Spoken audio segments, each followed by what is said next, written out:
Good afternoon and welcome to Quays News. Here's what's coming up on today's programme. Greater Manchester Police are trialling new cameras to detect phone usage behind the wheel. If you look at facial recognition, for example, because of the way it's trained, it has extreme difficulty with anyone who's not Caucasian. Chanel is coming to Manchester. And golfing is on the rise, with people wanting a fun way to keep fit.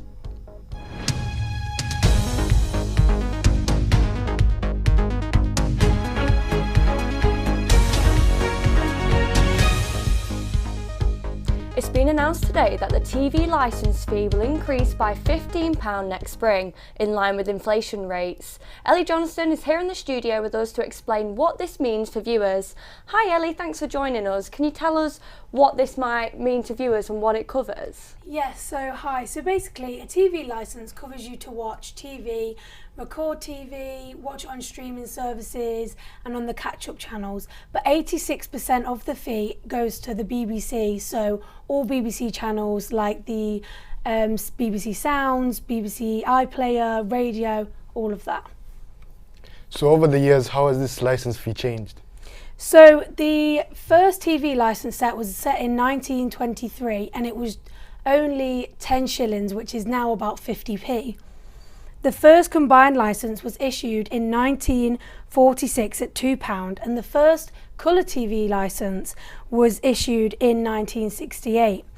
And by 2004 there were 24.5 million TV licence owners, which has now obviously seen an increase. And after the 2-year freeze, the licence is now going to go up by, it's estimated £15. They're still deciding on the exact number at the minute. And has there been a decrease in the amount of people who own a TV licence? Yes, so there's been a 27% decrease since July this year and July last year, and overall 400,000 people did not renew their licence over the last year. So obviously due to this increase in priorities, TV licence is now not one of them. And the BBC is looking to make £500 million in savings and by cutting 10 minutes off their show Newsnight. So that's great, thank you Ellie. I'll Thank make you sure very just to check that everybody's got a TV licence in need. New AI cameras are being rolled out across Greater Manchester to detect people using their smartphones behind the wheel. And while the new technologies are new, there are concerns from an AI expert that they could be prejudiced. Judd Ike has more on this report. This footage might just look like anyone driving down a Manchester motorway. But this is Adil Iqbal filming as he races down the M62 at speeds of up to 123 miles per hour. And just minutes before he crashed into the pregnant mother of 2, Frankie Huff, killing her and her unborn baby on the hard shoulder. He lost control after driving whilst using his mobile phone and is now spending 15 years behind bars. But police across the region are fighting back at drivers who are using their mobiles behind the wheel. Greater Manchester Police have announced a crackdown on drivers who are using their mobile phone behind the wheel. New AI cameras are going to be situated on roads across the region to catch out people who are sending a text while they should be driving. So for drivers now, the way forward is Apple CarPlay and hands-free. But the new cameras aren't without their controversy. James Bohr is an expert in artificial intelligence and explains the information gathered by the cameras could in fact be prejudiced towards certain groups of society. I mean, if you look at facial recognition, for example, because of the way it's trained, it has extreme difficulty with anyone who's not Caucasian. So it will confuse faces. Also better at detecting or differentiating male faces from female faces. There's all of these problems based on the data set that they train it on. And that is going to be an issue with this sort of technology as well. And it's not just James who isn't sure about the rollout of these AI cameras. Drivers in Salford had mixed feelings on the matter. I think it's quite mean, to be fair, trying to catch somebody out texting. I get it when there's if it's busy and there's traffic and such like, and you shouldn't really be texting. I think it's a good idea because I do see on my journey to work people texting using the phone, so I think it will be a good idea to prevent accidents. To be honest, whatever penalties are put in place, no matter how harsh they are, they just don't seem to be effective in any particular way. People still do it anyway, regardless. So with more work to decide whether the cameras are going to prejudice certain groups of society, it's time to put your phone down ahead of 2024 if you're avoiding 6 points and a £100 fine. George Ike for Quays News in Salford. Now, when you think of popular sports in the UK, you think of football, rugby, cricket, but one sport that is proven ever so popular is golf. Being the first sport to come out of the lockdowns with social distancing measures, it has seen tens of thousands of new players pick up their clubs. Lewis Henderson went to investigate what has brought on this trend. It's becoming one of the fastest growing sports in the UK. Down here at the Trafford Golf Centre, people have been queuing up outside the door to head onto the range and hit a few balls. But why are so many people getting into golf?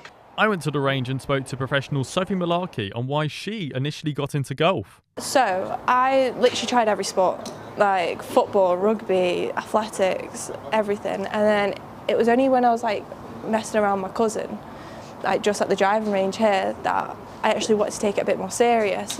Bought some golf clubs for Christmas, and then from then it's just took off. And we've seen golf take off a little bit in the past couple of years. Have you noticed quite a bit of a growth in the sport? Oh, 100%. You get more younger people into golf now. Like not even your stereotypical like old people. You got like younger, you got your lads going on like golf holidays. Like even here you'll see them like 5 group of lads all in one bay like playing golf against each other and stuff like that. And it's not only Sophie who has noticed this growing trend. Well, the popularity of the sport is becoming increasingly obvious in 2021. The number of people playing golf in the UK was just at around 760,000, but now last year's figures showed over 1 million people were trying to get a hole-in-one. So, with over 1 million people playing up and down the country, courses and ranges have been filling up. But what are some of these physical and mental benefits this sport brings too? Just coming here smashing balls, like yeah, it can be frustrating, don't get me wrong, but like it's good to let loose, smash some, have fun with your friends. Like it's just all really good for like your mental and your physical health as well. It's like your cardiovascular system as well. It's really good for that.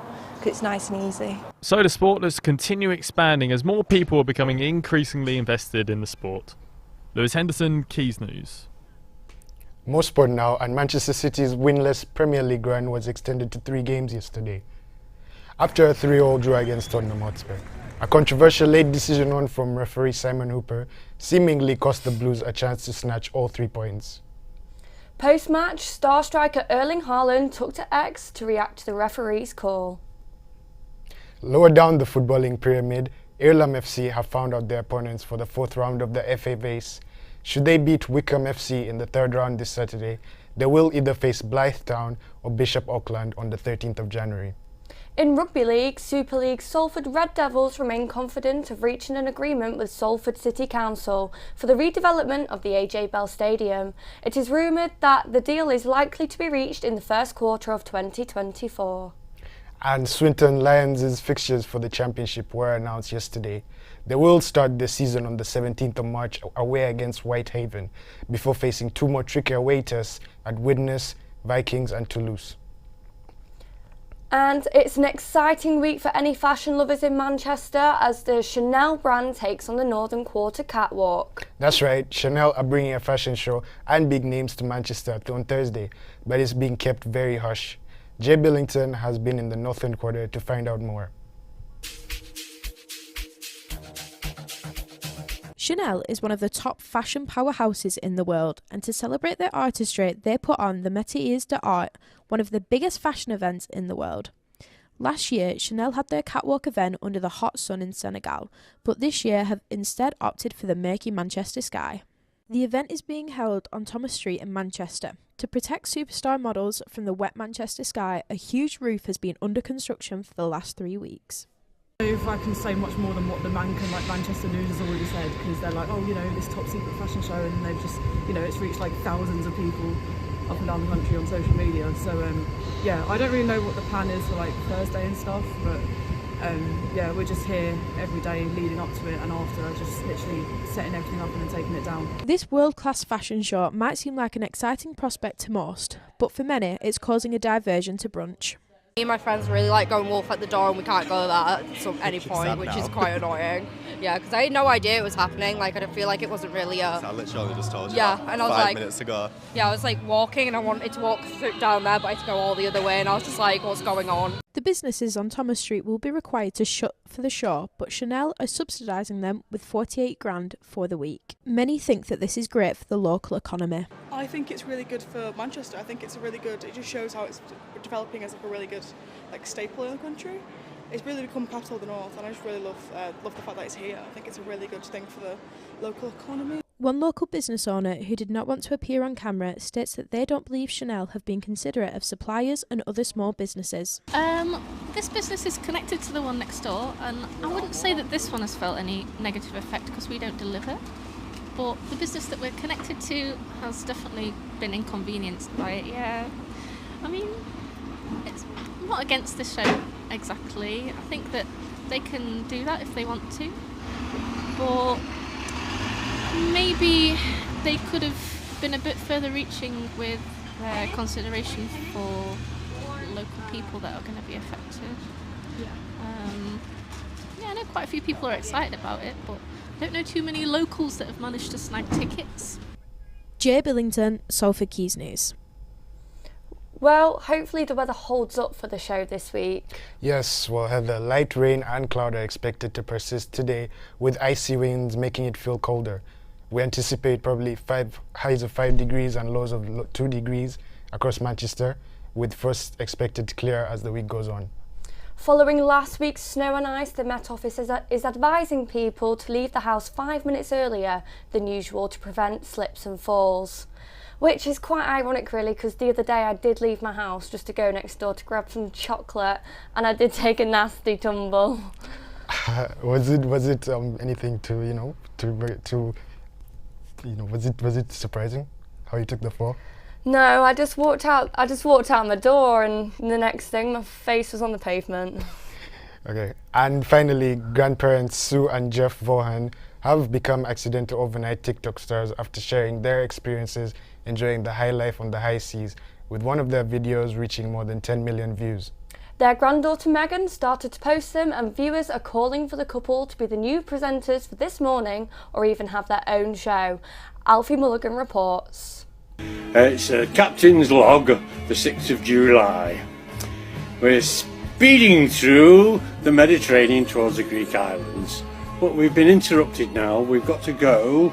This is Jeff and Sue, the Salford couple that have risen to TikTok fame. The pair from Worsley have grabbed the attention of millions with their wholesome content. The videos are only intended for the family, but their granddaughter soon realised they had a wider appeal. We always do a video to send to the children to involve them in the holiday, let them know what we've done and where we're going, and they've loved them.